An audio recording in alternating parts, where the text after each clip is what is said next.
Hello and welcome. This is the Female Athlete Podcast, Hear Her Sports, and I'm your host, Elizabeth Emery. We are here to talk sports with female athletes of all kinds, from Olympians and world champions to collegiate athletes, and also very serious, regular people athletes like my guest today, runner Barb Broad. I hope you enjoy the episode and find a few gems to take into your own training and life off the field. But before I tell you more about Barb, I want to encourage all of you runners and running fans out there to listen to the podcast Women's Running Stories, where host Cherie Turner creates first-person stories told by women about their running experiences. I love the wide range of runners she features, highlighting the many ways running can impact our lives. I love hearing other women tell their stories because I always find takeaways and motivation I can apply to my own running and sporty life. A recent terrific episode featured ultra trail runner Sabrina Pace Humphreys, who went from being a non-runner in her 30s to becoming one of the most influential voices in the sport. And she has completed some of the world's most challenging ultra events. I didn't know anything about Sabrina. What an amazing athlete and activist she is. She's even on the current season of Survivor in the UK. Her story is fascinating, so give Women's Running Stories a listen.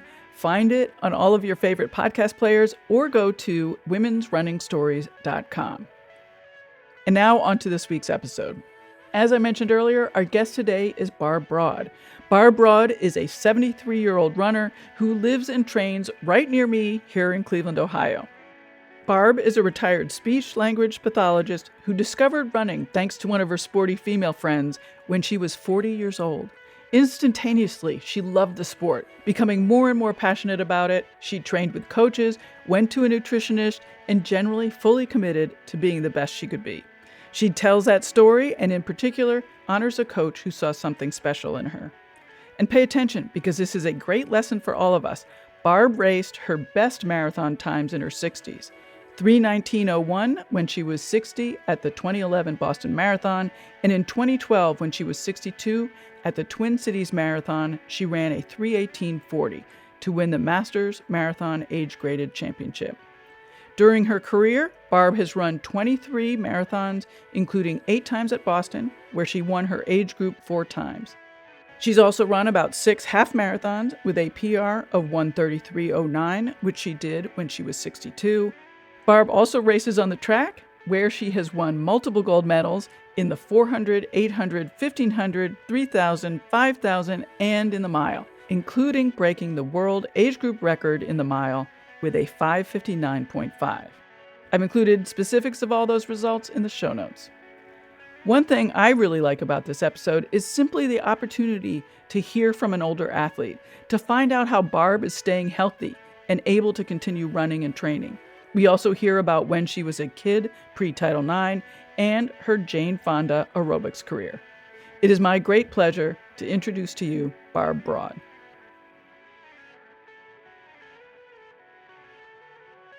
Hello, Barb. I have to first thank you so much for getting this all together. It is an absolute pleasure to have you. We have mutual friends, so it's super exciting to have you here, and thank you for all the work that you've done. Thank you. I'm excited. So firstly, I really want to fully acknowledge your incredible running. You have had some just astounding results in the marathon and on the track since you turned 50. I mean, were those fast times and medals meaningful to you, particularly since you sort of started later in life? Well, to tell you the truth, my running really there was a turning point in my running when I turned 56. But before that, I started running just before my 40th birthday. And after running with a small group of friends from my local fitness center and entering some races, I sort of got hooked in my early 40s. And locally, 40 to 44 age group, 45 to 49, I thought I was doing pretty good running. And I loved it. And when I was about 48, 1998, I joined a local running club that really, motivated me. And I learned a lot. And I got more competitive myself running with these people and, learning so much and hearing about the races they were going to. So that, that really spurred me on. But it was 1995, before I joined that group, that I was running with some friends, including my husband, who was part of this Tuesday, Thursday morning group early before work. And they started running with them, and they started talking about the New York City Marathon, which they did before, and they wanted to do it in 1995, the following year. And I heard that, and I was really excited because I grew up in New York. I'm from Brooklyn, New York originally. And I said, I have to train for that. So I trained. I bought Hal Higdon's book and used the novice beginner marathon training program. And I was into it. So I loved it. And I did that marathon in 1995 and loved it so much. And I was on endorphin high after doing that. I did pretty well. It was before chip timing. Chip timing started, I think in 1990, maybe 97 or 98. I'm not sure. But I did. So that means that your race time was from the moment the gun went off to the Right. finish. Yeah. You line up on the Verrazano with 26,000 other runners Right. up and Right. below, and you take off. And I watched the Verrazano Bridge where we crossed. That's where you line up. I watched that going up. I lived about 8 minutes from there. So Oh wow. I was watching that up. And that I was on an endorphin high after that marathon. I don't know, maybe it was, I don't know, half a year or more. And I said, I have to do this. I have to do this again. Sorry, that was your first marathon. That was my first marathon. And fortunately, I got in to the lottery both years. And my husband got in 1996. You had to enter a lottery, and, they choose a certain number from Connecticut, from New Jersey, the tri state area first. Then they branch out to all the other cities, then all the other countries. So we got in, and it was great. So before that, that was your first marathon. But Yes. before that, you had been doing local races. Is that Yeah. correct? Mm-hmm. Yeah. Okay. Yep. So you were competing basically right from the beginning. I was competing, yeah, about 5 years after. Well, let's see, I started running, yeah, on my 40th birthday, just before 1990. And 5 years later was my first marathon of 23. Yeah. Yep. Okay. Wow. Okay. So go ahead. No, it was great. So a couple of years later, 1998, I joined another local running club, the Southeast Running Club, which I still belong to. I still run with them on Sunday mornings when I get there, and they had a reputation of pretty competitive running group. Lots of runners, all ages. It started in the 70s, and many of them competed for years. Some ran in college. There were newbies, whatever. So I joined this group, and I really, really loved it. Then I did, Chicago Marathon. We just loved traveling together. Whoever was running, we went away and did marathons all over, and it was great. But what really changed was in 2006. So my marathon times were basically, I don't know, anywhere from like 3:41, I know I did in New York 1996, to 4:0, 4:03, one of the Bostons. I'm running in 2006, and one of my running friends in the club, he was running next to me, and out of the clear blue, he says, Barb, what do you want to do now? And he said, do you still want to be a runner, or do you want to be a competitor? And I said, what do you mean? What are you talking about? He said, do you want to run marathons, or do you want to race them? And I said, I did race the marathon.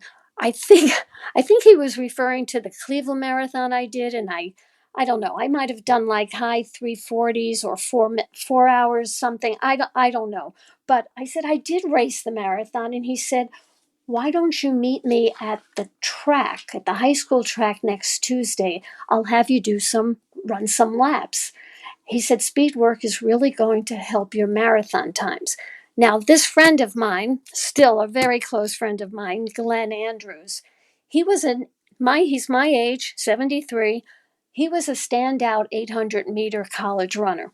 And he loves everything running. I mean, he worked full time, but it's like his part time was following races, following track, following high school, everything, all the big races, the local races. So he told me, just meet him at the track. So I met him. I met him the following week, and he told me to run around the track, run twice around the track, start running easy, and then just build up your pace as you go. So I did that, and when I was done, I thought I was going to die. My throat was on fire. I was coughing nonstop, and I told him, Glenn, I'm 56 and I think I'm too old to start track now. And he said, no, you're not. He said, I want you to go recover, just jog easy, and then I'm going to run with you and I'm going to pace you the same 2 laps. So, however long it took until I recovered, I don't know. But anyway, I got back. He ran next to me and he paced me, and I ran with him. And he said, well, that was the same time as when you ran, but I paced you 400 meters the same time. And I felt great. I Mm. really, really felt good from doing it that way. He said, the first 400 you did on your own you went out too fast and you had nothing left in the second lap. So I asked him after that, I said, so what do I need to do? What are we going to do now? And that was that. You said that it was important for you to tell the story. Why was it like, what's so important about that story? What does it mean to It's a you? very important story. It means so much to me because he had a vision and he believed in me. Mm. I mean, I think he might have been coaching a couple of, informally, a couple of runners at the time. He followed everything, but he really believed in me, and he just saw that I had some more speed in me. I just didn't know what to do. So I started training with him, and I loved it. Well, to tell you the truth, I had a love hate relationship at first when I met him on Tuesdays. It started getting a little harder, and sometimes I would like say to myself, "Oh God, I hope it rains on Tuesday night. There won't be track." It was like that. But then once I got there, I really liked it. Then soon after that, he started training a couple of other runners, and these were post collegiate runners. He wanted to start training some post collegiate area runners and form a running club.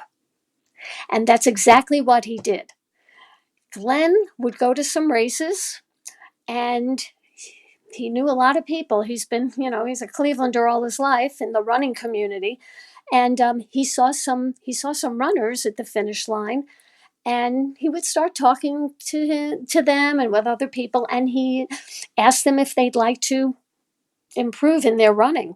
And well, lo and behold, before you knew it, oh, let's see, I don't know, there was definitely a handful of runners. One ran in Toledo. She was a 10K runner. These were young. This was post college, and they joined him in running. He named the club the Cleveland Elite Running Club. I was thrilled because I was part of that club. I was the newbie, and I got to run with them only on Tuesday evenings when there were track workouts. Everyone had their own, some of the girls had the same plan, the same track plan, the same workout interval plan, and I had mine. Just being with them on the track was all the motivation I needed. It was great. What a gift.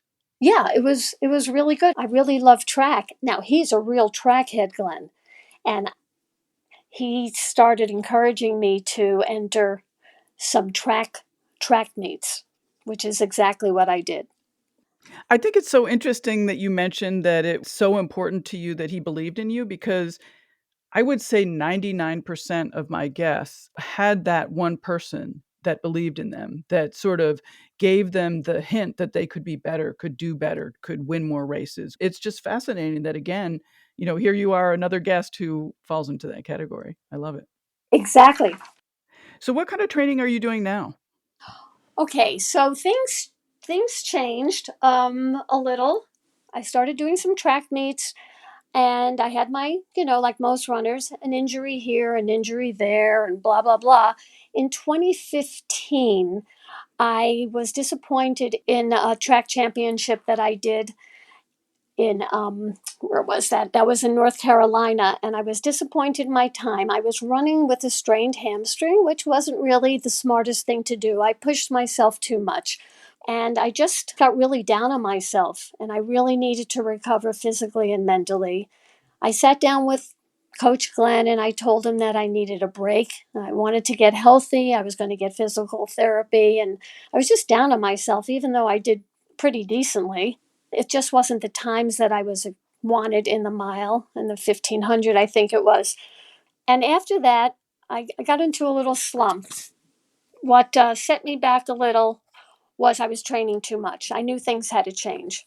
Let's get a little history on that. So tell me, what year was that and how old were you? Just to give us perspective. Yeah, I had been doing marathons at the same time I was doing indoor championships.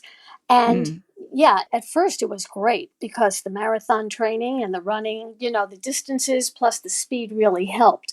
That's why from ages like in 2011, that's when I first started the track, through 2015, I was doing well in track. But then, like I said before, 2015, I was burnt out. Running now is different. I run 4 days a week now. I recover more. I have to recover more. And I continue to do my strength training, agility training. I went back and worked with I work with a trainer now who I was training with for years, doing strength training, plyo, whatever. And I just went back with him in July because I needed I needed to be accountable to someone who was really going to work with me because even though I like working out a lot, like I said, I have a little gym here, but I also belong to Lifetime. I wanted him to work on specific, running specific things for me that I needed to get stronger in and continue running and see how far I can go. So this slump that you had, you said that was in Yeah, 2015? that was in about 2015. And so I was in a slump. I was running. I was doing okay. And then I don't know. I'm trying to think. What happened was in 2019, I had my goals to run track again. In 2018, I wanted to do track, and I got in touch with a coach who lives in California, and said next year I'd like to do the Outdoor Masters Championships in 2019. And she said, oh, she would love to coach me. She was a great runner. In fact, this year she just finished the outdoor championships, and she's like number one in the 400 and two in the, I think, the 200 in the world. She's wonderful. And I trained with her, long distance, remote, WhatsApp, whatever. She gave me the training to do, and I came back in 2019 with hopes of going to Worlds, which I had never run before. But then we had a pandemic. Then COVID came, and that put the kibosh on that, and Yeah. I really got depressed. Yep. Yeah. Yeah. How did you manage the depression? Oh gosh.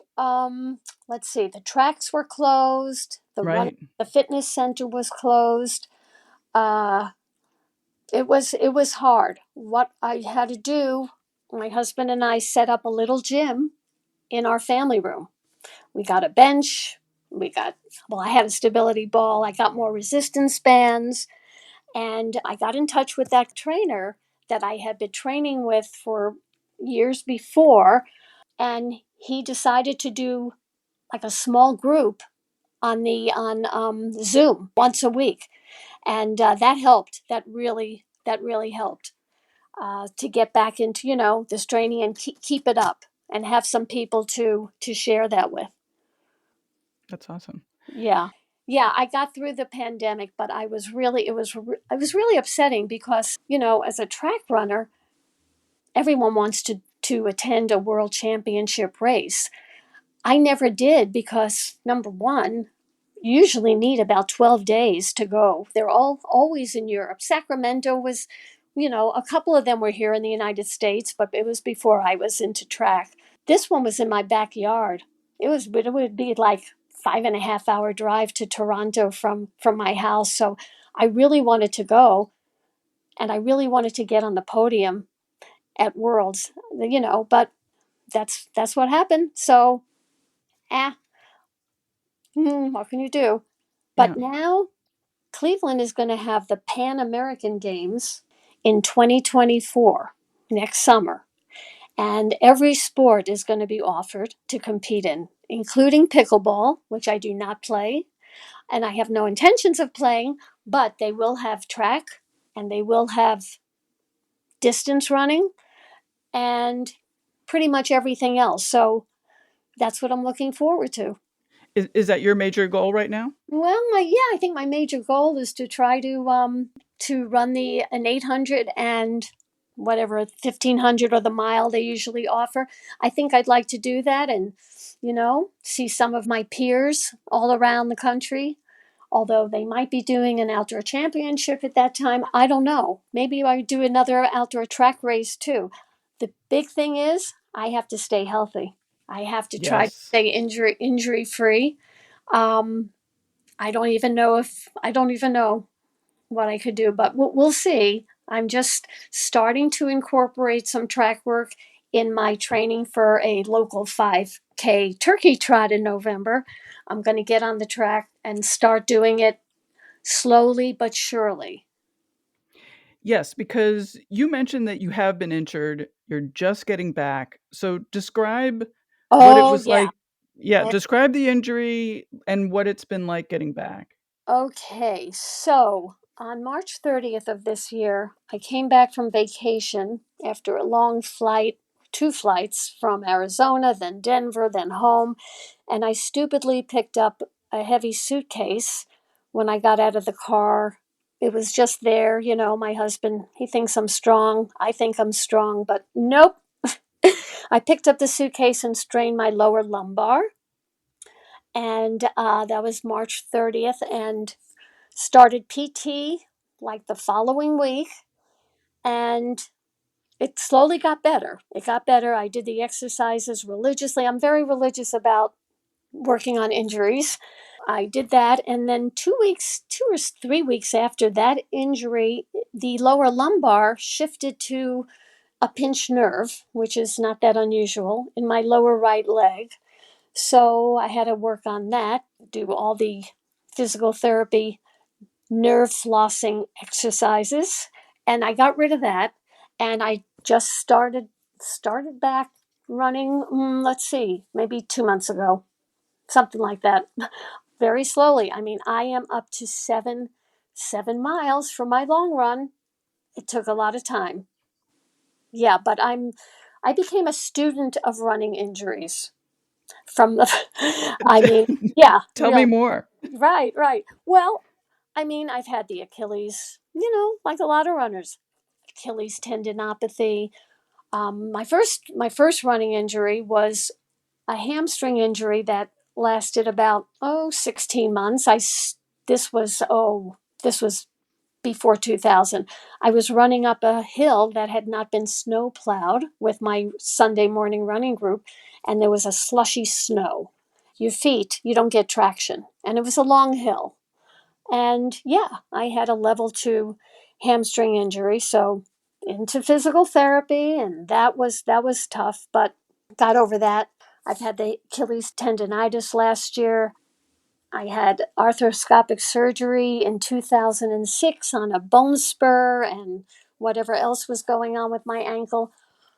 I mean, yeah. So I learned anatomy. I read everything I could on injuries and how to go about treating them. So, Well, what are yeah. what are your tricks? I mean, because from my perspective, you're 73 and you're still running. It seems miraculous. Well, it's not miraculous. You know what? I started running at 40, so I didn't, like my friend said when I started running, you're going to be good. You have young legs. Well, I started running at 40, and the wear and tear hit me. Like they say, you reach your whatever peak, but you can still keep going. In my 60s, 65, and afterwards more injuries will happen. You're increasing your training, but I just learned how to, deal with it. You have to take time off, and you have to get in the pool and do pool running, and just take it slow. I mean, yeah, we all have overuse injuries, but now, the last year or two, I really listen to my body, because I know from being injured, when you can't run, how you are mentally. It's really tough, and I don't want to be in that dark place. So I I hear you. when I'm running and I feel a niggle or something, I I I stop.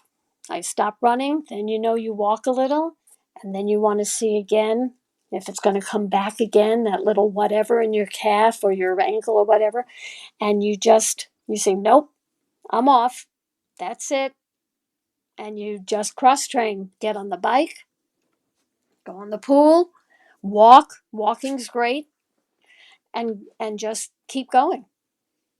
So how much rest are you taking, and do you program it so you like, every Tuesday, Thursday, and Saturday you're resting, or do This you? is Here's my schedule pretty much. Okay. Yes, I run Tuesday, Thursday, Saturday, and Sunday. That's what I do now. I used to run 6 days a week. Then I was doing five not too long ago. I'm feeling really good running 4 days a week. I like to do a long run on Sunday. I'm going to build up my long run. It's not going to be real. I don't need to run, if I whatever. I don't need to run like, real long. I think maybe I'll do a half marathon down the road, maybe next year. I don't know. But for a 10K, I don't need to run more than 10 miles for a long run.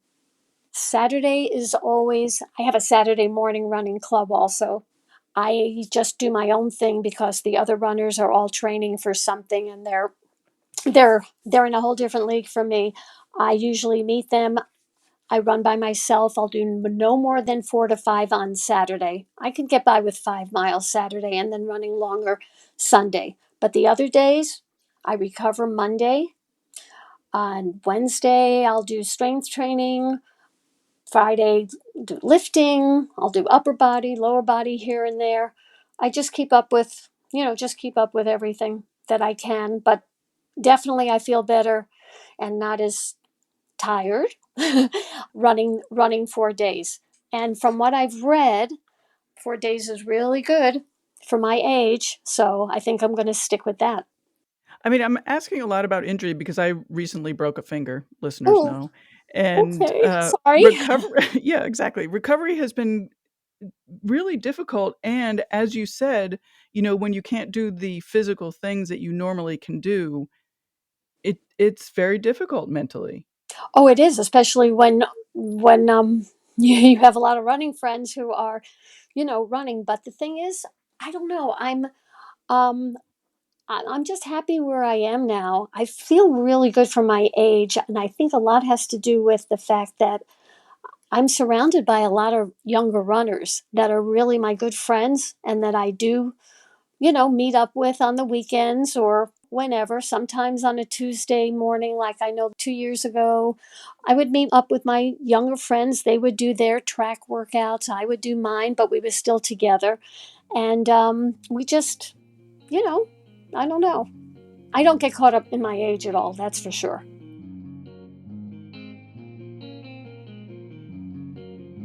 Hello, I'm interrupting this episode for a very short minute to encourage you to order all of your books via our bookshop page at hearhersports.com/books. I know it's so easy to get free 2-day delivery, but Bookshop is super easy to use, supports local bookstores, and supports this very podcast. A small portion of your purchase goes directly to us. Today's episode relates to lots of books available at Hear Her Sports Bookshop. Barb Broad just read the terrific Good for a Girl, Running in a Man's World by Lauren Fleshman, or try Nancy Clark's Sports Nutrition Guidebook, because later in the episode, Barb describes how she eats, and it reminded me so much of how Nancy Clark suggested eating in episode 146. And there is always the longtime favorite, Hal Higdon's Marathon Ultimate Training Guide, which Barb used to train for her first marathon. But find all of our selections and order at hearhersports.com/books. You can also get there from Hear Her Sports website.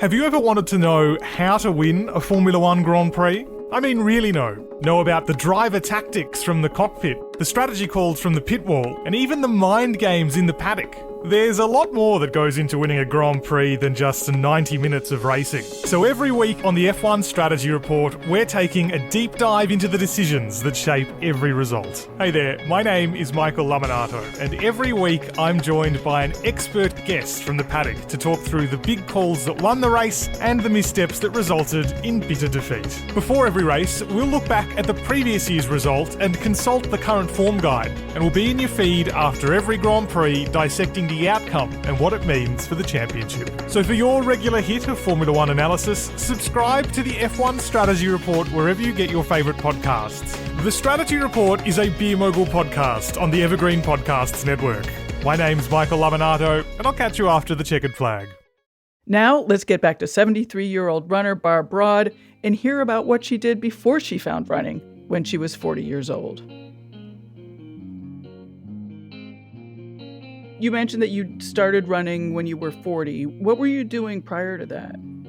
Prior to that, at my fitness center, they had those. Oh, I was doing that for years. You know, the step aerobics, Right, right. dance aerobics. You know, all that Jane Fonda stuff and beyond. Right. You know, I was doing that. What do you remember from that era? You know, like doing those Jane Fonda workouts. I mean, now that you're doing these running and Well, you know what? I'm laughing about it. You know, we wore those colored, funny leg warmers. They were so, it was so popular. I was yeah, into it. You know, you had your friends, you went there, had coffee or you went to lunch. It was fun. It was a group thing. I didn't know, I was doing that. It was the summer of right before I turned 40. I was 40 that September, so July 1989 in the summer.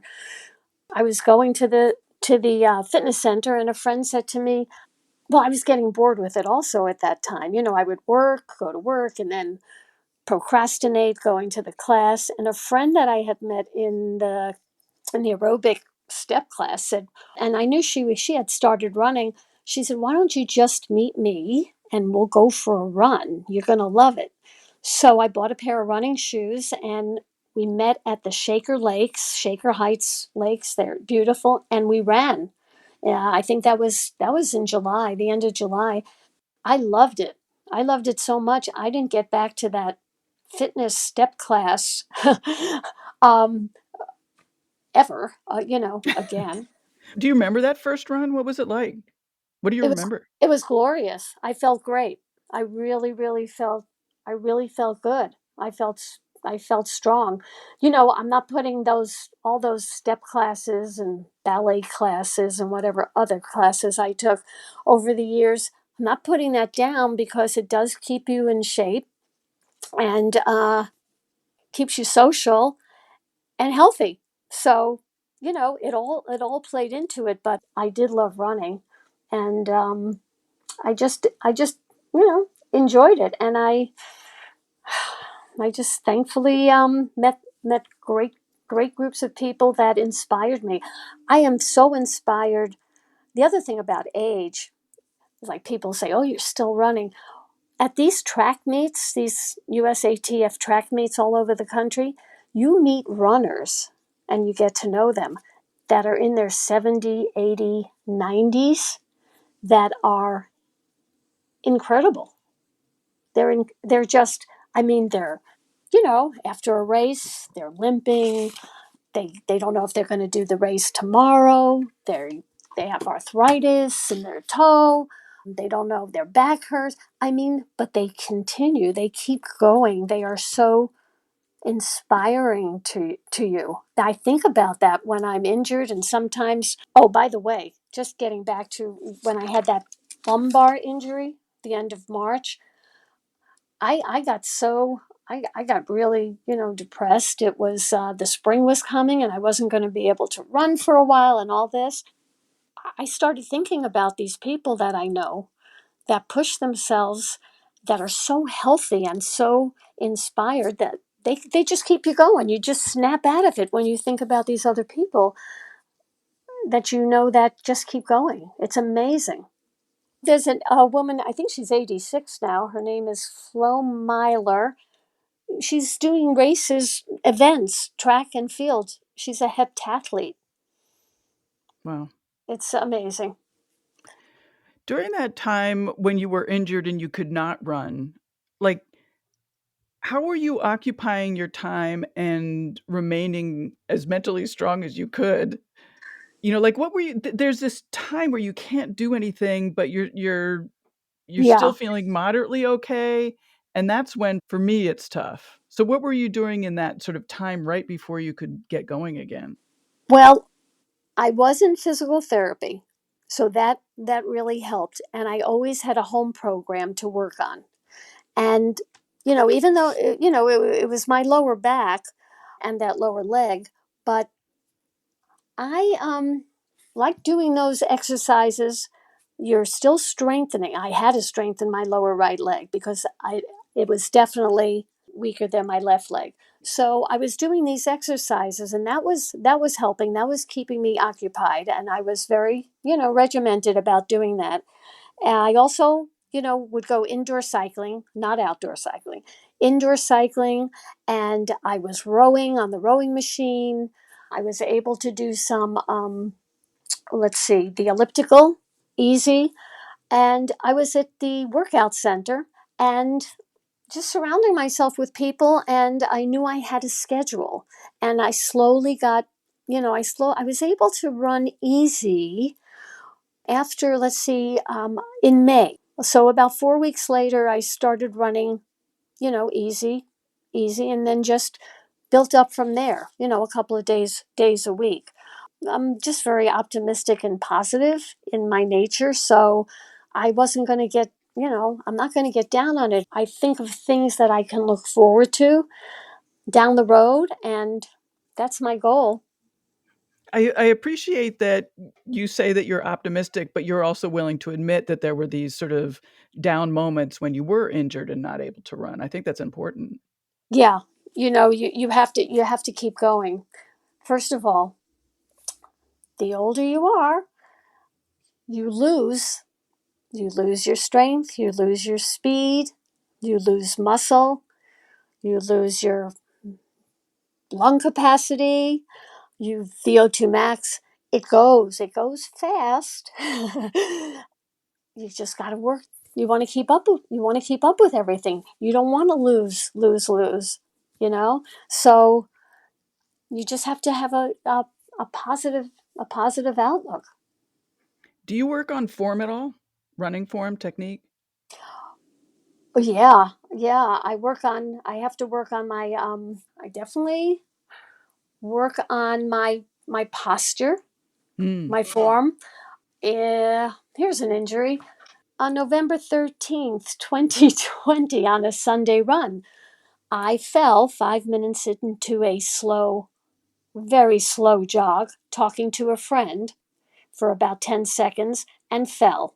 I just tripped over a little bump on the road and had a partial tear in my rotator joint. That was something else. That was tough.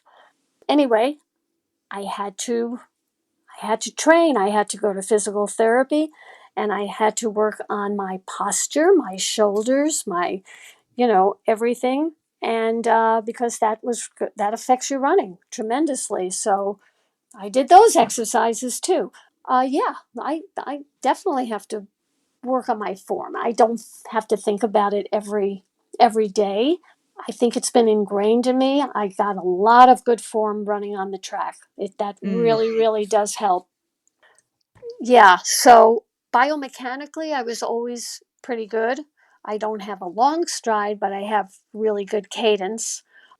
But posture goes. The back muscles, the shoulders, everything you have to strengthen that and run with good form. How else are you staying healthy? I mean, nutrition, sleep, anything Yeah, else? oh, sleep. When you get older, sleep becomes an issue. I don't have trouble falling asleep. It's sort of after I get up at night to use the bathroom. I don't always go back to sleep the way I'd like to. So it gets hard. I can function well on 6 hours of sleep, but I function a lot better on 7. So for me personally, I take 1.5 milligrams of melatonin, and it does help. It helps me get some more sleep. Not every night. There's, maybe 2 nights a week when I'm up way before I want to, but that's sleep. Nutrition wise, I'm pretty good. I'm pretty good. I'm not real strict. I'm not vegetarian or vegan. I'm more Mediterranean. I don't know. I love food, but I don't eat a lot of junk. I like chicken. I like I'll have steak, lean steak. I went to a nutritionist when I was, let's see. I went to a nutritionist. I think it was about, I don't know, maybe 2 years or 3 years after I was into track. I'm thin to begin with, but I was really I was losing weight. I mean, I felt strong. I don't know, my 17, maybe a pinch less than 17 body fat, whatever. Uh, I had metabolic testing and VO2 testing and all that, and things were okay, except I just was losing weight. So I went to a nutritionist. She said, "You need to eat more." She said, "Why are you having a half a sandwich at lunch and yogurt when you can be eating a whole sandwich at lunch and yogurt and, you know, more dairy?" Now, I know some people don't like dairy, but I love almond milk and I eat yogurt. I eat a lot. It's just my frame, maybe a little metabolism thrown in there, I don't know. I'm okay for my racing weight. As Matt Fitzgerald tells us, I am 5'5" and I weigh 105 to 106 after a big meal, and that's okay. I'm strong, but the nutritionist did tell me to eat more, add more calcium and protein, and I have good healthy snacks, and I eat I eat more for breakfast than a lot of people. I love breakfast. What was breakfast today? Oh, breakfast is usually the same thing every day. I have two slices of whole grain toast, peanut butter, sliced banana, and then I have Greek yogurt and fruit, and maybe, if not fruit, nuts, but I always have blueberries and sometimes raspberries when I have them. And lo and behold, I have that, fills me up. I have coffee. Coffee the first thing when I wake up so I can function. And then even if I'm not running, working out, like 2.5 hours later, I need a little something. So I'll have like a, protein bar or maybe some slices of turkey and cheese. I don't know. I just eat when I'm hungry, and the nutritionist said that's what I should do. Eat when you're hungry. I want to go back to this discussion about competing versus running Oh the my God. race. Yeah. What does that differentiation mean to you? Okay, now it means a lot more than when Glenn, my running friend, when he said, "Do you want to run races or do you want to race them? Do you want to compete?" So I guess what it means to me is what I've learned once I started increasing my training and added a track workout, or if I wasn't on the track, I would do a hill repeats. I would alternate. I added tempo runs. He added a lag tempo run during the week. Sometimes a progressive run. It meant more, putting more into your running, and really going after your goal. I would say to him after he would give me a workout or something or tell me about a race, I would say, I can't. I would start the sentence with I can't or I won't be able to, after looking at the track workout that he would hand me on paper, I would look at it and say, I can't do that at that pace. He said, you know what, Barb? Don't tell me you can't, you won't, or you're not able, because you can. You just have to work towards it, and we'll get you there. That's how it was. So, when he had new runners, I would tell them, don't I would tell the runners, don't say you can't, don't say you won't, don't say you're not going to, you can't. Just listen to me, and they listened. It's getting into more of a competitive mode, knowing your competitors. Oh, another thing he would say is, you got to get to the front of the line. When in the race, you got to move up to the front, okay, and all this. That's how he is. Don't not the front of the line where they but up towards the front, up Right. towards the front. So you're just a couple of rows behind the leaders. Um, you learn pacing. You learn how to go out in a 5K or a 10K versus a marathon, how to go out in a 800, everything had a way to approach it. Did your mentality change? Oh yeah, my mentality and physical being changed. You just have that, go for it attitude that you can do it and you do the best you can. Before we go, I always like to talk to older women who are athletic or sporty about sort of what it was like for them when they were kids. So I'm curious, you didn't start Okay. you didn't start running until you were 40. You were doing that whole aerobics thing in the 80s. Like what was it Yeah. like as a kid? I mean, that's totally pre-Title IX. Oh, yes. I graduated high school in 1968, and I always wished that I had started running in high school, but it wasn't until 1972 that was Title IX. When I was younger, I was a tomboy. I loved hanging out, with my girlfriends, but we would go watch the boys and try to get into, some activities with them. And I went to summer camp. I went to sleepaway camp from the time I was 9 till I became a counselor in training. I guess I was about 14. And I loved softball. I loved swimming. I loved climbing fences. So I was pretty active, you know. I went to dancing school too. So I don't know. Do you remember Title IX passing? I remember Title IX passing, and I was fortunate. One of the most memorable weekends of my life was I was asked to be Joan Boyd Samuelson's escort when she was the speaker at the Cleveland Marathon and the following year at the Akron Marathon. That's And amazing. yep, I did it twice. That was amazing. That's a whole other discussion. I was so nervous for 2 weeks before I had to pick her up at the airport.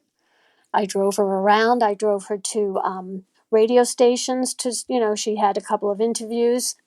I picked her up at the hotel. She asked if I wanted, oh my gosh, she she asked if I wanted to run with her. She was going to do a 4 mile run the day before the expo downtown Cleveland, and I didn't have my running shoes.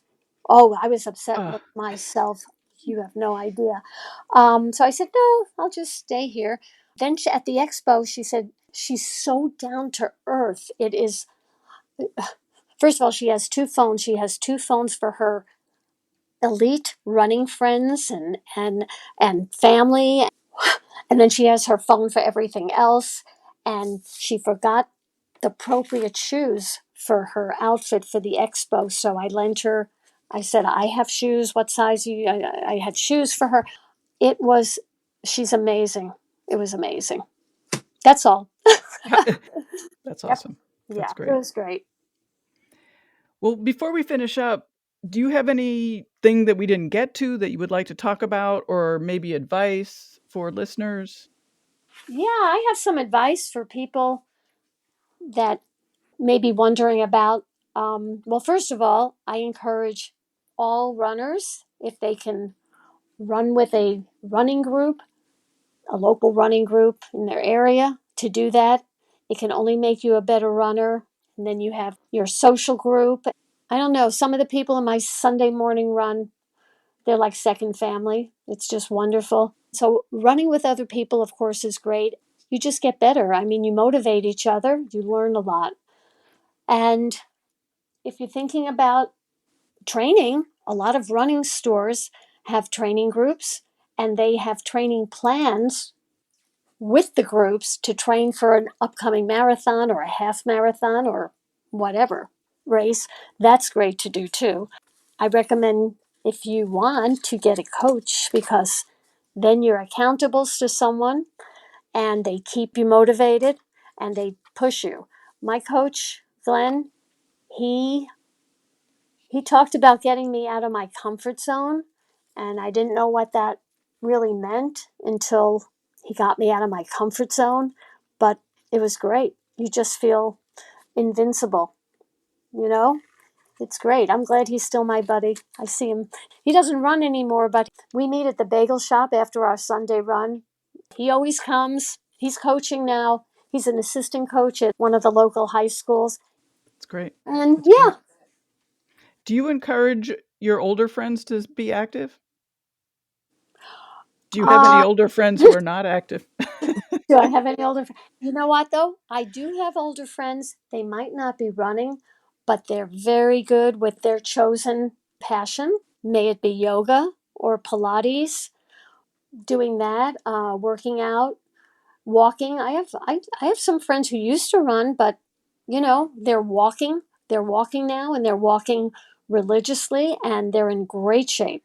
When I was injured, after I had my surgery and I had on that ankle, I walked, and I really felt good. Even after a 2 mile brisk walk, I felt those endorphins after the walk. I think walking is really, really good. Yep, at some point in a runner's life, when they think they can't run anymore, when they're injured, and they say, "Oh, I'm not going to be able to run anymore." Race walking is not bad, really. I mean, I give them credit. I couldn't do it. That's hard. That's real hard. Well, thank you so much for being here. I really appreciate Oh, it. thank you. It's been really fun talking to you, and it's exciting because we're, in the same town. I love it. We are. We have to get together. I would love to. I would All right. absolutely love to. Good. It was so great to talk to Barb and to hear her perspective as someone older and still very much active in training. Thank you to her for being part of the show. To find links to what Barb mentioned in our conversation, go to her show notes page at hearhersports.com. I have included a link to a video about 89-year-old decathlete Flo Myler. I just love sharing these stories of female athletes. I am super glad you are here and hope you got something from the episode to motivate your own training. Thank you for listening and for being part of the rise of women's sports. If you are new to Hear Her Sports, there are lots of terrific back episodes to discover, like trail running with Christy Peoples, Olympic marathon bronze medalist Molly Seidel, Olympic gold medalist pole vaulter Katie Najat, marathoner Grace Gonzalez from Angel City Elite, just to name a very few of my terrific guests. I always love to hear from you. Email me at elizabeth@hearhersports.com or find the contact page on our website. Hear Her Sports is a proud member of Evergreen Podcasts. For more information or to check out other shows on the network, please visit evergreenpodcast.com. We are back to the regular every other week schedule. If you miss us in the off weeks, sign up for the newsletter. I look forward to including you. Have a terrific 2 weeks, and as always, until next time, bye-bye.